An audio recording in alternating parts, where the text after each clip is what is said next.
빌립보 교회는 바울이 그렇게도 사랑하는 생각만 해도 좋은 교회라고 했었습니다. 그들은 바울이 전해준 복음으로 인해서 인생이 바뀐 자들이었고, 또 복음을 들은 그 첫 시간부터 선교의 후원자가 되어서 지금까지도 열심히 선교하는 그런 교회였습니다. 바울이 어디에 있든 어떤 상황이든 그 사랑과 후원을 포기하지 않고 끝까지 함께 가기를 사모하며 힘썼던 그런 교회였죠. 이 얼마나 아름답고 위대한 교회입니까? 그러나 그런 교회에 보낸 오늘 빌립보서가 놀랍게도 바울이 이 편지를 쓰면서 계속 강조하는 권면이 있는데요. 그게 뭐냐면 같은 마음을 품으라 라는 말씀을 계속 반복하고 있는 겁니다. 우리 두 구절 한번 읽어봅니다. 빌립보서 1장 27절 읽어보겠습니다. 오직 너희는 그리스도의 복음에 합당하게 생활하라. 이는 내가 너희에게 가보나 떠나 있으나 너희가 한 마음으로 서서 한 뜻으로 복음의 신앙을 위하여 협력하는 것과 한 마음으로 한 뜻으로라고 강조하고 있는 모습이 두드러지죠. 또한 빌립보서 2장 2절 말씀 읽습니다. 마음을 같이하여 같은 사랑을 가지고 뜻을 합하며 한 마음을 품어. 이 구절은 전체가 다 강조하고 있습니다. 마음을 같이하여 같은 사랑을 가지고 뜻을 합하며 한 마음을 품어. 계속해서 강조하고 있는 건 하나라는 것을 굉장히 강조하죠. 여러분, 이렇게 좋은 교회라면서 왜 이렇게 하나라는 권면이 이렇게 절실하게도 필요했을까요? 그건 좋은 일을 많이 하는 교회이기는 했지만 그 교회가 나뉘어진 모습으로 일하고 있었기 때문에 그렇습니다. 우리 빌립보서 4장 2절 말씀 또 한번 읽어보겠습니다. 내가 유오디아를 권하고 순두계를 권하노니 주 안에서 같은 마음을 품으라. 여러분, 여기 유오디아와 순두계는 누구냐면 빌립보 교회 안에 주도적인 역할을 했던 여성 리더였습니다. 이들을 중심으로 계파가 형성되어지고 그들을 따르는 무리들과 함께 교회가 양분되어지는 이런 일이 있었던 것이죠. 그들은 복음도 알고 선한 사역을 힘껏 동참하기도 하는데 문제는 그들 안에 하나 되지 못한 나눔이 그들을 지배하고 있었다라는 거죠. 그렇기 때문에 이게 빌립보 교회의 큰 약점이었습니다. 지금까지 바울은 빌립보 교회가 세계 최고의 교회인 것처럼 극찬을 했었습니다. 그런데 알고 보니까 사실은 바울이 하고 싶은 그들의 정말 약점인 부분을 권면하고 싶은 것이 바로 이것이 있었다라는 말이죠. 그렇다면 여러분, 사탄이 이 좋은 교회를 허물어뜨리기 위해서 공격을 한다면 어디를 공격하면 될까요? 그럼 두말할 것 없이 바로 이 약점일 것입니다.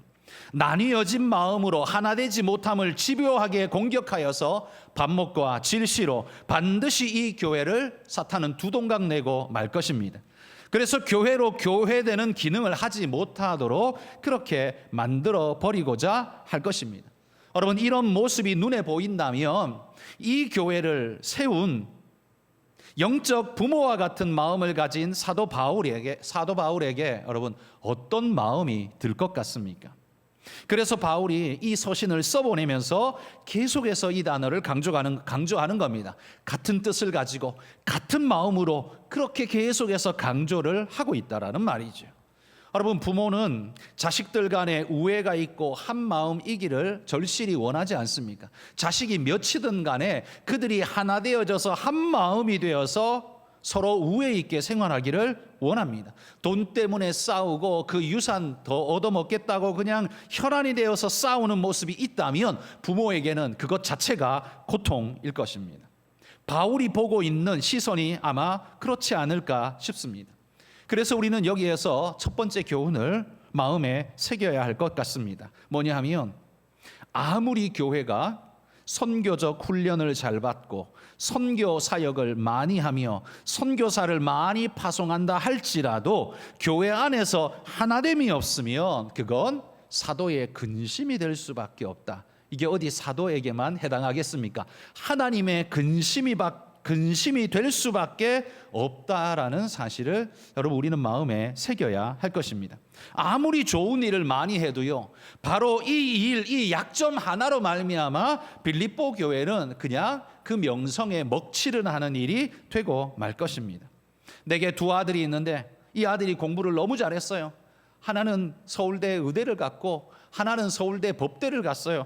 너무 잘해서 학교도 잘 갔고 그의 의사가 되고 판사가 되고 잘 됐습니다. 결혼도 좋은 가문에 배우자와 결혼을 해서 부러울 것이 없는 그런 두 가정을 이루었습니다. 그런데 이 둘이 만나기만 하면 지지고 볶고 싸웁니다. 부모 앞에서 여지없이 그냥 지지고 볶고 싸웁니다. 난립니다. 여러분, 그러면 그거 쳐다보는 부모는 그가 직업이 좋다고 돈 잘 번다고 가문이 대단하다고 기쁘겠습니까? 그게 하나도 쓸모가 없을 겁니다. 그 순간 부모의 마음은 그냥 무너지고 고통 속에 떨어질 것입니다. 여러분, 성도들 각자가 형편이 다르고 여건이 다르지만 서로가 하나 되어질 때 하늘의 하나님은 무한한 기쁨으로 우리를 바라보시겠지만 성도들이 서로 싸우고 나뉘고 내 잘났다라고 하면서 서로 뒤에서 뒷담화만 하고 이야기 욕을 하고 뒤에서 손가락질한다면 하나님께서 가슴 아파하며 눈물을 흘리게 될 것입니다. 빌립보 교회의 모습이 그랬다는 거예요. 그러다 보니까 오늘 사도 바울은 빌립보서를 써보내면서 2장 오늘 본문에 와서는요 2장에서는 세 사람의 아름다운 모범을 그들에게 소개를 하고 있습니다. 첫 번째 사람은 바로 우리 주님이고요, 두 번째 사람은 디모데입니다. 세 번째 사람은 에바브로 디도를 들어서 2장에 세 명의 사람을 언급하면서 이러한 사람들이 우리의 모범이 된다라고 이야기를 하고 있습니다. 오늘은 세 사람 다 살펴보는 게 아니라 예수님에 대해서만 살펴보도록 하겠습니다. 빌립보서는요, 여러분도 잘 아는 것처럼 바울이 옥중에서 쓴 4장으로 되어 있는 서신입니다. 바울의 서신으로는 짧은 서신이죠. 그런데 이 4장 중에 그 중에서도 바울이 보낸 이 4장의 서신의 가장 핵심이 어디냐면 바로 오늘 본문 2장에 들어있는 이 예수님에 대한 모범의 모습이 바로 바울이 전하고 싶은 핵심의 메시지였습니다. 바울은 예수 그리스도의 모범을 시적으로 오늘 본문에 표현하면서 이것을 그의 서신 한가운데 위치시키고는 그 앞과 뒤에 이 빌립보 교회를 향한 칭찬과 권면의 이야기들을 둘러싸서 그 아름다운 모습으로 성도들에게 지금 서신으로 띄워보내고 있는 겁니다. 그러므로 이 서신을 받아들고 이 가르침을 받아들고 읽은 사람이 오늘 본문의 이 가르침, 예수님에 대한 이야기를 간과한다면 이 서신은 읽지 않은 것과 마찬가지가 될 것입니다. 오늘 이 자리에 모이신 우리 한가람의 모든 성도 여러분, 우리가 신앙하고 있는 것이 확실하다면 이 말씀을 마음에 깊이 새기고 모범으로 삼고 우리 주님을 쫓아가는 믿음의 일꾼들이 되시기를 소망합니다. 잘난 체하고 자기 높이며 자기 생각이 진리인 양 앞세우고 있는 오늘의 이 세상 속에 우리가 살아가다 보니까 조금만 마음을 풀어헤치면 그 급류에 휩쓸려서 우리도 잘난 체하고 우리도 자기를 높이고 우리도 자기 생각이 전부인 양 내뱉는 그런 존재가 되고 맙니다. 그러기에 여러분, 우리는 깨어 있어서 그리스도께서 우리에게 보여주신 삶의 모범을 따라서 그렇게 살아가는 삶의 정체성을 분명히 가진 그런 일꾼들로 우리가 살아야 할 것입니다. 그래서 처음 보는 사람이라 할지라도 혹시 여러분을 보면서요, 혹시 교회 다니세요? 이렇게 여러분에게 정중하게 물어본다면 여러분, 이것이야말로 하나님을 향한 위대한 찬양이 되리라고 여러분 그렇게 하나님께 영광 돌리시기를 바랍니다. 여러분, 그건 삐딱하게 질문하는 말이 아닙니다. 내가 보니까 당신 행동하는 것이나 이것이 참 교회 다니는 사람 같아요. 정말 바르고 반듯하고 옳게 하려고 하는 이 모습이 정말 교회 다니는 사람 같아요 라고 이렇게 말한다면 여러분, 우리의 삶으로 하나님 앞에서 얼마나 바르게 살았는가를 나타내는 것이니 이거야말로 하나님께 영광이 되지 않겠습니까? 여러분, 그리스도인은요, 어느 직장 다니는지, 연봉이 얼마인지, 내 자식이 어느 대학 다니는지, 여러분 그런 건 우리의 핵심이 아닙니다. 그런 건 우리 삶의 가지로 그냥 있으면 좋은 것이지만 그건 우리 삶의 핵심이 아니에요. 오히려 그리스도를 얼만큼 닮아서 내가 살아가고 있는가, 이게 우리의 핵심이어야 합니다. 그래서 여러분, 바울은 빌립보 성도들에게요, 그들이 닮아야 할 표준으로 그리스도의 겸손을 지금 소개하고 있습니다. 그리고 그들이 가져야 할 마음 자세로서 예수 그리스도의 마음을 강조하고 있는 겁니다. 자, 오늘 본문으로 다시 한번 들어가 보십시오. 6절에 바울은 예수님의 겸손을 소개하면서 이렇게 시작합니다. 그는 근본 하나님의 본체시나. 여기 그가 누굽니까? 예수님이죠. 예수님은 하나님의 본체시지만 이렇게 말해요. 그에게는요, 자격과 영광과 능력, 이 모든 것이 완벽하게 구비된 분이십니다. 그러나 그분은 그걸 스스로 내려놓으셨다라고 말합니다. 그런데 그냥 내려놓는 정도만이 아니라요, 더 내려가서, 아주 더 내려가서 종의 형체를 입으시고는 거기에서 또 더 내려가서 십자가에 달려 죽기까지 하셨습니다. 하나님이신데 어떻게 죽을 수 있습니까? 하나님은 죽을 수 없는 분이시잖아요. 그래서 여러분, 하나님이 죽을 수 있는 존재가 되기 위해서 인간의 몸을 입으신 겁니다. 왜? 우리를 위한 대속의 죽음을 죽으셔야 했기에 죽을 수 있는 존재로 인간의 몸을 입고 우리에게 오셨다라는 말이에요. 왜 그렇게 오셔야만 했었습니까? 우리를 지극히 사랑하시기 때문이죠. 자신이 창조한 창조물에 영원한 생명을 선사하시려고 하늘 보좌를 내려놓으심 정도가 아니라 자신을 인간의 형상을 입은 인간이 되도록, 하나님이신데 인간이 되도록 그렇게 오셨고, 뿐만 아니라 인간 중에서도 가장 비참한 자리, 십자가 위에 매달려 죽기까지 하는 이런 고통을 감내하기까지 하셨다라고 말합니다. 그래서 바울은 6, 7, 8절에서 예수님의 마음이 이렇게 그려지고 있다라고 소개합니다. 6절에 보시면 하나님의 본체시지만 동등됨에 있지 않으시고 내려오셨습니다 라고 말합니다. 그분은 분명 그 자격과 권리를 가지신 하나님입니다. 그런데 그분은 스스로 자발적으로 포기를 선택하셨습니다. 왜요? 왜냐하면 우리를 구원해야겠다라는 불타는 마음 때문에, 그 사랑 때문에 스스로의 영광과 자격을 내려놓고 오셨습니다. 또한 7절은 뿐만 아니라 그분은 종의 형체를 가져 인간이 되셨습니다. 여러분, 우리는 인간을 부를 때 만물의 영장이라고 굉장히 높여서 불러주죠. 모든 창조물들 중에는 인간과 비교될 만한 것이 없습니다. 그건 사실이지 않습니까? 그래서 인간이라는 말은 창조 세계에서는 영광스러운 이름임에 틀림없습니다. 그러나 여러분, 하나님이 인간이 되셨다는 말은 느낌적으로 바꾸자면, 비교도 할 수 없지만 느낌적으로 바꾸자면 이렇게 한번 생각해 보십시오. 내가 지렁이가 되었다고 생각해 보십시오. 내가 지렁이가 되었다고 생각해 보십시오. 고귀한 인간의 지위를 버리고 지렁이가 되어서 닭한테 쪼아 먹히고 새들한테 잡아 먹히고 비참하게 꿈틀꿈틀대는 그 모습으로, 흉측한 모습으로 내가 있다면 그거야말로 여러분 모욕이고 고통 아니겠습니까? 그러나 여러분, 인간이 지렁이 되는 건 그래도 피조물이 피조물 된 겁니다. 이 낙폭이 크기는 하지만 그래도 피조물이 피조물인 거예요. 그러나 여러분, 하나님이 인간이 되는 건 뭡니까? 창조주가 피조물이 되는 겁니다. 격이 완전히 달라지는 것이라는 말입니다. 우리가 지렁이 되는 것보다요, 하나님이 인간 되는 게 훨씬 더 크게 추락한 낙폭, 더 큰 낙폭을 보인다는 말이에요. 왜 이렇게 스스로 추락하셨습니까? 이유는 우리를 살리기 위해서는 그럴 수밖에 없었기 때문입니다. 8절에서는요, 그분은 인간이 되실 뿐만 아니라 인간 중에서도 가장 비참한 상태인 십자가 위에서 죽기까지 복종하셨다고 합니다. 여러분, 그분은 아무 죄가 없음에도 불구하고 죄덩어리였던 그 시대의 대제사장, 그 시대의 총독 빌라도, 그 눈에 시뻘겋게 불을 켜고 마귀같이 덤벼드는 그 무리들, 그들이 외쳐대는 예수를 십자가에 못 박으라, 그는 유죄며 사형이다 라고 언도하고 있는 그 여러분 그 말이 어떻게 들리십니까? 죄 하나 없으신 하나님이, 깨끗한 순결한 하나님이 죄덩어리인 존재들에게 감히 이런 존재들이 하나님을 향해서 유죄, 사형이라는 말을 입에 담을 때 이건 정말 참을 수 없는 모욕 아닙니까? 이 자체로 참을 수 없는 모욕 아닙니까? 그런데 하나님은요, 이사야서에 말씀하신 것처럼 이 도살장에 끌려가는 양처럼 아무 말 없이 그걸 받아들이셨습니다.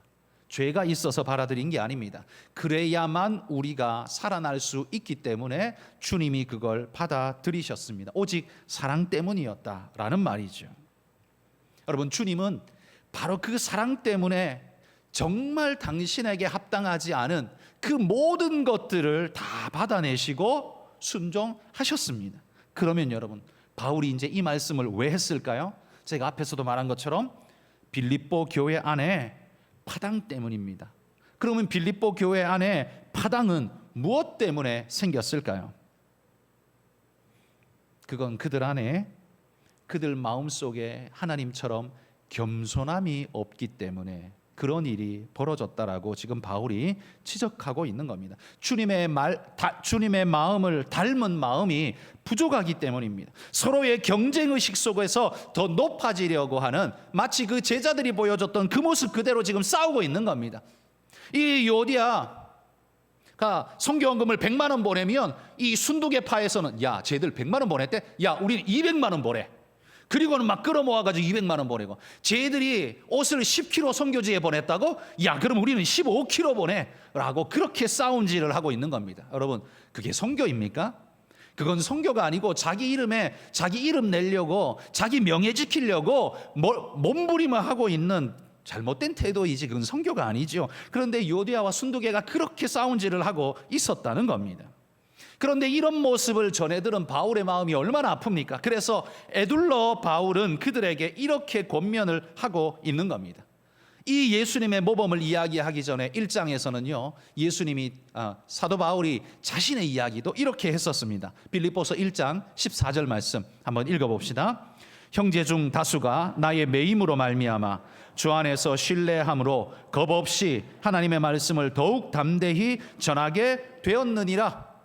더 바울이 매인 걸 보고는요, 어떤 믿음의 형제들은 야, 우리 바울 사도께서도 저렇게 옥에 갇히기까지 복음을 전하셨는데 우리가 여기 이렇게 있어서 되겠느냐? 우리도 함께 복음을 전하자. 옥에 갇힐지라도 우리도 전하자. 이런 선한 마음을 가지고 복음 전함으로 뛰어드는 사람이 있는가 하면, 또 한편에서는요, 야, 바울이 옥에 갇혔단다. 잘됐다. 이번에 우리가 한번 추진력 있게 한번 복음을 전해가지고 더 많은 사람들을 우리가 구원해서 더 많이 복음 전해서 우리 팔을 더 크게 만들자 라고 말하는 이런 마음의 사람들도 있었다는 말이죠. 삐뚤어진 마음으로 그렇게 거칠애로 하는 사람들도 있었다는 말이죠. 그런데 이런 사람이든 저런 사람이든 바울은 뭐라고 말했습니까?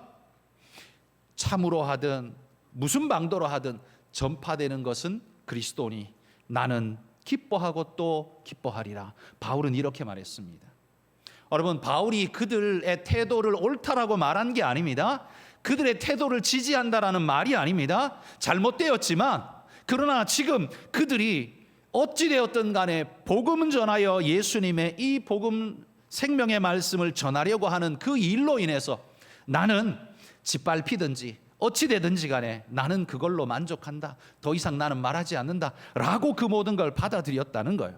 바울은요, 자신을 위해하든 자신을 대적해서 하든 복음이 전파될 수 있다면 나는 무엇이든 상관없고 다 받아들이겠다라는 마음을 보였습니다. 왜 그렇습니까? 왜냐하면 그에게는요, 복음 외에 다른 목적이 없기 때문입니다. 복음 전하는 게 그의 유일한 목적이었기 때문에 자신이 지워지거나 자신이 무시된다 할지라도 상관없다라고 생각했다는 말이에요. 여러분, 이 모습이 빌립보 교회 안에 있는 파당의 사람들과 얼마나 다른 모습인가를 주목해 보십시오. 여러분, 그들은 이 요디아와 순두개는 복음도 알았습니다. 여전히 선교 사역하고 있습니다. 계속적으로 선교 후원도 하고 있습니다. 그런데 왜 그걸 하고 있습니까? 자기를 위해서 하고 있습니다.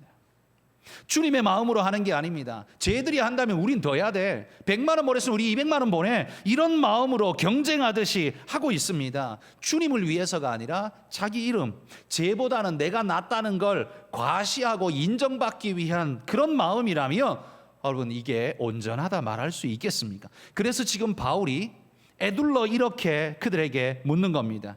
너희들의 그 마음이 주님의 마음이냐? 라고 묻는 겁니다. 바울은 우리 주님의 모습과 너희의 모습이 얼마나 다른지를 비교해봐라 라고 말합니다.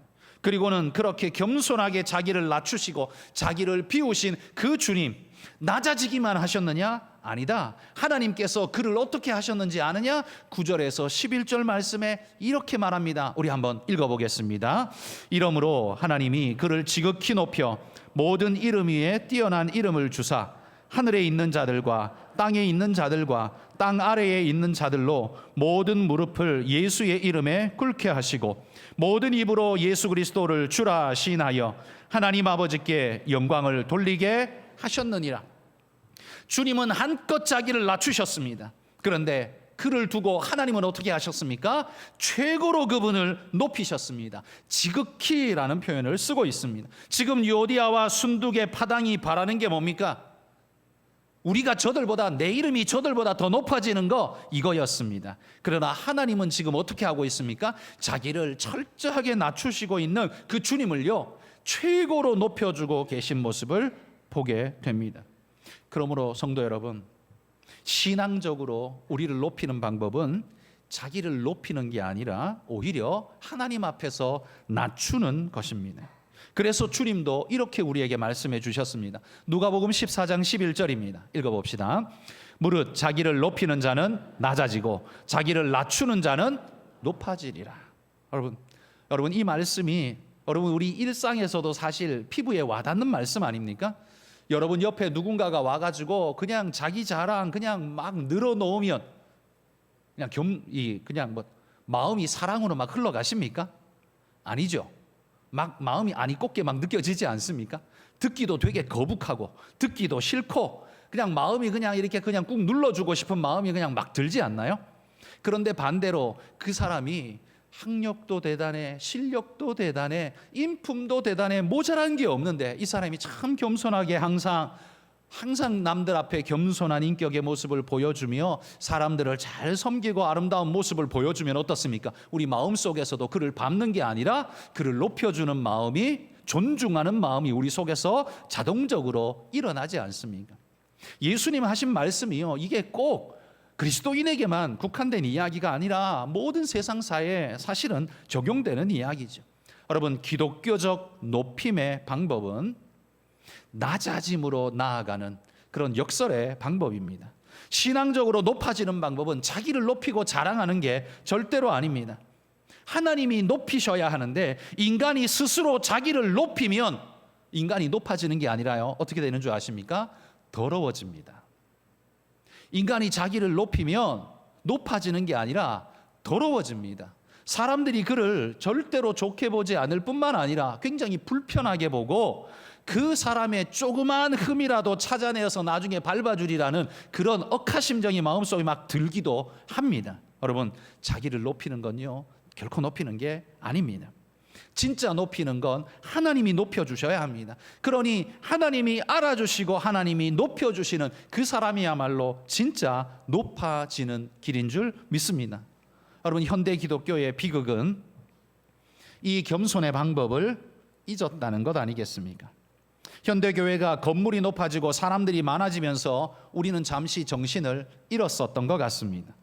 성경의 겸손한 방법이 아닌 세상적인 높임의 방법으로 우리 자신을 채워보려고 우리는 자랑했고, 내 친구 다른 교회 다니는 내 친구에게 우리 교회 자랑하고 싶어가지고 더 크게 짓고 더 많이 모인다 그러고 더 뭐 한다 그러고 그냥 그렇게 우리가 그런 말들로 우리 입에 가득 채우지 않았습니까? 그 사람보다, 내 친구보다 더 낫다라는 걸 강조하기 위해서요. 그러나 여러분, 그게 얼마나 어리석은 일인지요. 지금 우리는 우리의 현실을 보면서 우리는 절감을 하게 됩니다. 아무리 교회가 스스로를 높이려 해도 높아지지 않습니다. 하나님이 높이시지 않으면 우리는 높아질 수 없습니다. 우리의 높임의 방법은 위로가 아니라 아래로이기 때문에 그렇습니다. 그래서 여러분, 이제는 우리는 눈을 치켜뜨지 말고 아래로 내려뜨며 마음을 높은 데 두지 말고 겸손한 데 두셔야 합니다. 빌립보 교회가 잘 못했던 그것을 우리도 지금 똑같이 잘 못하고 있지 않습니까? 그러니 여러분, 하나님도 지금 우리에게 하고 싶은 말씀은 똑같으실 거라고 생각을 합니다. 그래서 오늘 본문 5절에 이렇게 말하잖아요. 너희 안에 이 마음을 품으라. 곧 그리스도 예수의 마음이니. 여러분, 우리가 세상에서 잘 나가는 교회를 만들려고 애를 썼기에 우리는 정치인들과 연합하고 돈으로 뭔가 해결해 보려고 노력을 했고, 폼나는 자신을 만들어야만 사람들이 알아봐 준다고 거치장에 신경을 많이 썼었습니다. 그런데 지금 우리는 압니다. 그렇게 열심히 한 우리는 그 모든 방법은 철저한 실패였다는 사실. 우리가 그렇게 했더니만 세상 사람들이 우리를 지금 어떻게 알아봐 주고 있습니까? 대단하다, 높다, 겸손하다 알아봐 줍니까? 아니요. 지금 세상이 교회를 알아봐 주는 건 아마 이걸 겁니다. 교회도 세상하고 똑같아. 차라리 우리보다 더 심해 라는 말, 여러분 우리가 그걸 듣는다면 이건 하나님 앞에서 더 크게 우리가 회개해야 할 일 아니겠습니까? 우리는 지금껏 정말 잘못된 메시지를 세상에 보냈던 것입니다. 유오디아와 순두개처럼 일해놓고 잘했다고 큰 소리를 쳤던 겁니다.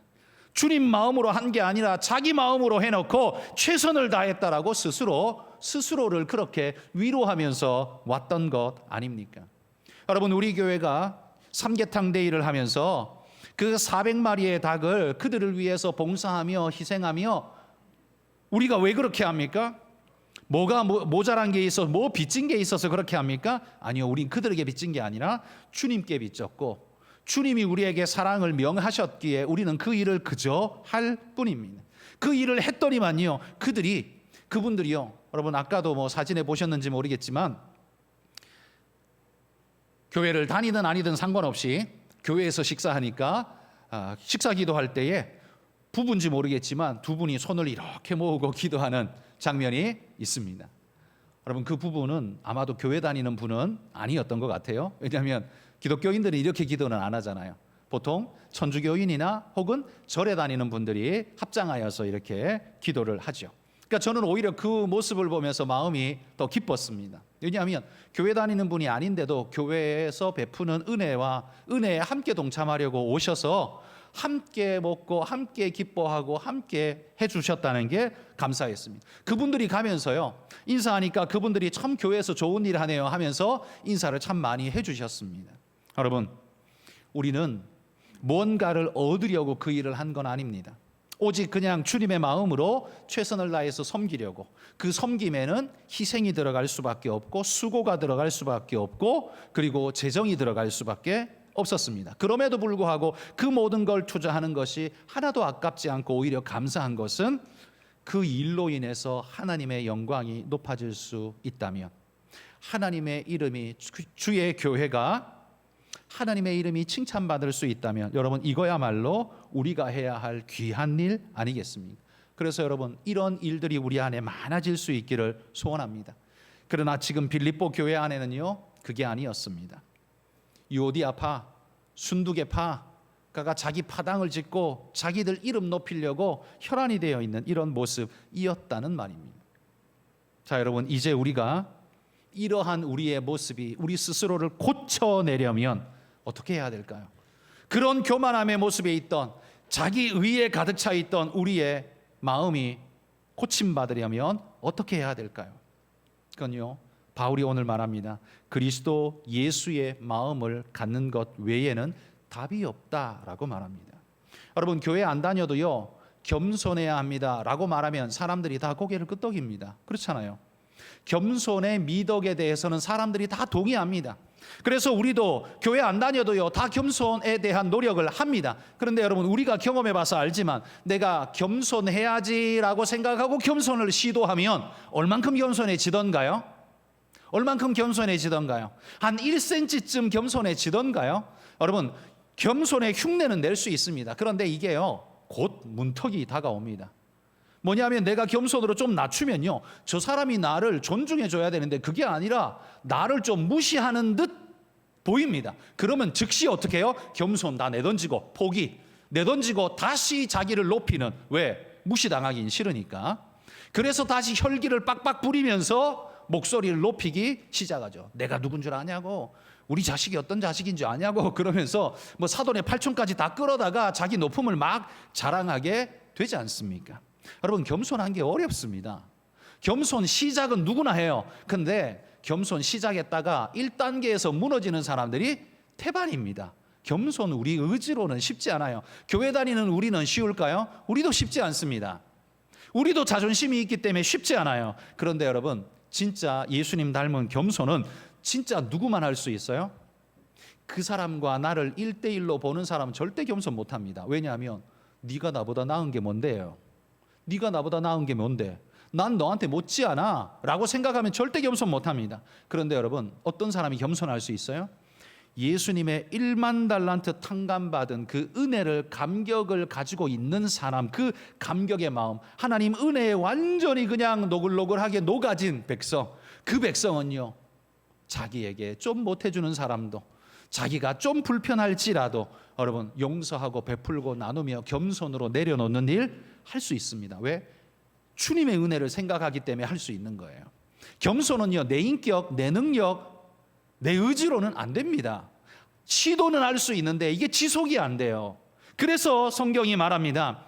네 의지로 되는 게 아니라 그리스도의 마음을 가지라 라고 말하는 거예요. 주님의 은혜를 절실하게 내 마음에 느끼지 못하면 여러분 절대로 못합니다. 그래서 1만 달란트 탕감받은 자를 보십시오. 그가 나와서 마음 싹 잊고 100데나리온 빚진 자기 친구를 보고는 멱살을 잡고 감옥에 쳐넣는 그런 파렴치범이 되지 않습니까? 겸손은요, 자기 의지로는 안 돼요. 그런데 여러분, 그 사람이 진짜 하나님의 은혜 1만 달란트 탕감받은 은혜의 감격을 느끼는 사람이라면 100데나리온 자기 친구를 보면 어떻게 보일까요? 진짜 극률하게 보일 겁니다. 야, 너는 별것 아니야. 괜찮아 친구야, 괜찮아. 그거 없어도 돼.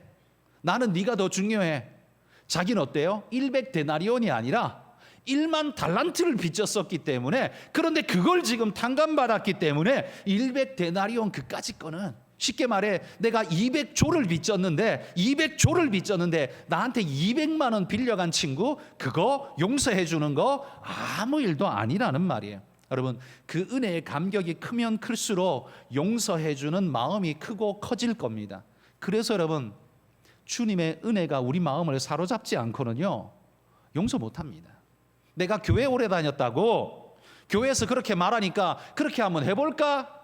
안 됩니다. 장담컨대 그렇게 생각하는 사람 절대 못합니다. 여러분, 우리의 겸손은 머리에서 하는 게 아니라 하나님의 은혜의 가슴에서부터 겸손이 나와야 겸손인 거지, 머리에 의지적으로 이성적 작동으로는 절대로 겸손할 수 없습니다. 여러분, 우리가 그리스도의 사람이라면 우리는 그리스도를 닮아야 합니다. 그리스도는 어떻게 하셨습니까? 그분은 사랑을 위하여 자기 권리를 자발적으로 포기했습니다. 그분은 사랑 때문에 종의 모습으로 낮아지기까지 사람들을 섬기셨습니다. 그분은 사랑하기 때문에 죽기까지 복종하셨습니다. 이게 그리스도의 모습이라면, 그리스도인의 모습은 이걸 담는 모습이어야 하지 않겠습니까? 여러분, 잘나고 대단한 것을 보여주려고 하는 우리가 잘나고 대단한 걸 보여주라고 혈연이 되어 있는 그것은 우리가 아직도 십자가에 못 박히지 못했다라는 증거입니다. 우리가 왜 십자가에 못 박힙니까? 주님 박히셨는데. 그래요, 대속을 위해서는요, 주님의 십자가가 필요하지 우리가 십자가 달리는 건 필요 없습니다. 그런데 여러분, 주님의 영광을 위해서는, 하나님의 영광을 위해서는, 복음의 전달을 위해서는 우리가 십자가에 못 박히는 게 절실하게 필요합니다. 여러분, 그래서 사도 바울이 자기 인생 결단을 갈라디아서에서 이렇게 말했습니다. 갈라디아서 6장 14절 읽어봅시다. 그러나 내게는 우리 주 예수 그리스도의 십자가 외에 결코 자랑할 것이 없으니 그리스도로 말미암아 세상이 나를 대하여 십자가에 못 박히고 내가 또한 세상을 대하여 그러하니라. 바울은 이렇게 말합니다. 그리스도로 말미암아 세상이 나를 대하여 십자가에 못 박히고, 그러니까 나에 대해서 세상은 이미 죽어버렸다. 그래서 나는 그것을 향해서 욕구나 소원을 가질 수 없는 존재가 되어버렸다. 끊긴 존재라고 말하는 거예요. 마찬가지로 세상에 대해서 나도 십자가에 못 박혔기 때문에 세상이 나를 향해서 어떤 소원도 어떤 요구도 할 수 없는 그런 관계가 되어버렸다라고 선언하는 겁니다. 여러분, 이게 얼마나 위대한 일입니까? 바울은 자기 자신을 십자가에 못 박아 구속을 이루는 게 아니라 그건 오직 주님만의 일이고요, 자기를 십자가에 못 박아 하나님의 영광의 재료가 되기를 갈망했습니다. 그런데 여러분, 우리는 어떻습니까? 예수 믿는다고 하는 우리는 어떻습니까? 우리의 모습은 아직도 바울은 했는데 우리가 못하는 그것 하나는 뭐냐면, 내가 세상을 대하여 십자가에 못 박히는 것, 이거 아직 우리는 전혀 못하고 있다는 겁니다. 나는 아직도 세상의 소욕을 십자가에 못 박지를 못하고 있는 겁니다. 나는 아직도 내 욕심을 십자가에 못 박지를 못하는 겁니다. 그래서 뭐합니까? 늘 다툼이 일어납니다. 그래서 교회 안에도 늘 유오디아와 순두개가 득실거리게 되는 겁니다. 여러분, 창세기에 이 말씀을 기억하십시오. 창세기 4장 7절 말씀입니다. 같이 읽어봅시다. 죄가 너를 원하나 너는 죄를 다스릴지니라. 범죄한 인생에게 하나님이 하신 말씀입니다.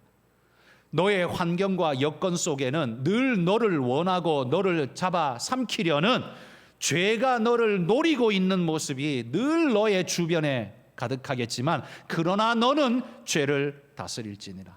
저는 이 말씀이요, 사도 바울이 아까 갈라디아서 6장 14절에 한 말하고 똑같은 말이라고 생각합니다. 주님이 말씀하신, 하나님이 말씀하신 창세기 4장 7절 말씀을 바울이 신약적으로 우리에게 풀어준 거예요. 죄가 너를 원하나 너는 죄를 다스릴지니라. 그런데 문제는, 여러분, 우리가 죄를 다스릴 능력이 됩니까? 그 능력이 안 되는 거예요. 내 의지적으로 아무리 내 인격성을 다 동원해도 죄를 다스릴 능력이 안 되는 겁니다. 그러나 언제 됩니까? 우리가 주님을 닮으면 그때부터 시작하는 겁니다.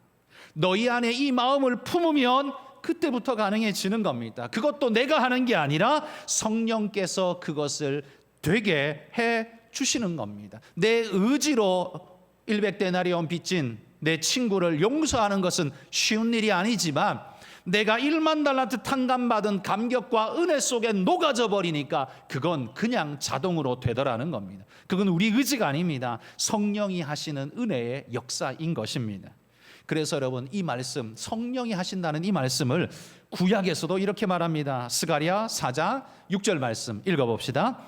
이는 힘으로 되지 아니하며 능력으로 되지 아니하고 오직 나의 영으로 되느니라. 여러분, 주님 닮게 살아가는 삶은 우리 의지로 절대 불가능합니다.